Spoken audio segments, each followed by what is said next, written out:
विधानसभा अध्यक्ष राहुल नार्वेकर यांनी भरत गोगावले यांची देखील याचिका फेटाळली आहे। अध्यक्षांवर दबाव होता का या संदर्भात चर्चा करू असं मुख्यमंत्री एकनाथ शिंदे यांनी म्हटलंय। विरोधकांच्या आरोपांमुळे परिणाम झाला का यावर देखील चर्चा करणार असल्याचं शिंदे यांनी म्हटलंय। तर गोगावलेंनी बजावलेला व्हीप नियमांना धरून नव्हता असं आपल्या निकालामध्ये राहुल नार्वेकर यांनी म्हटलंय। त्यामुळे ठाकरे गटाच्या आमदारांना अपात्र केलं नसल्याचं देखील नार्वेकर यांनी सांगितलं। एकनाथ शिंदे यांच्या गटाचा व्हीप आपण ग्राह्य धरला असेल, योग्य धरला असेल, रेकग्नाइज केला असेल तरी तो व्हीप योग्यरित्या बजावला गेला आहे का हे बघणं पण आपलं कर्तव्य होतं।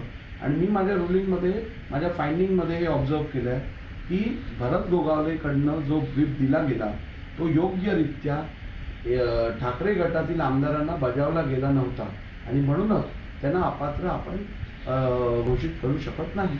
आम्हाला मूळ शिवसेना, खरी शिवसेना धनुष्यबाण देण्याचं काम केलंय, पण त्याचबरोबर जे भरत गोगावले यांचं जे पिटिशन होतं ते डिसमिस केलंय।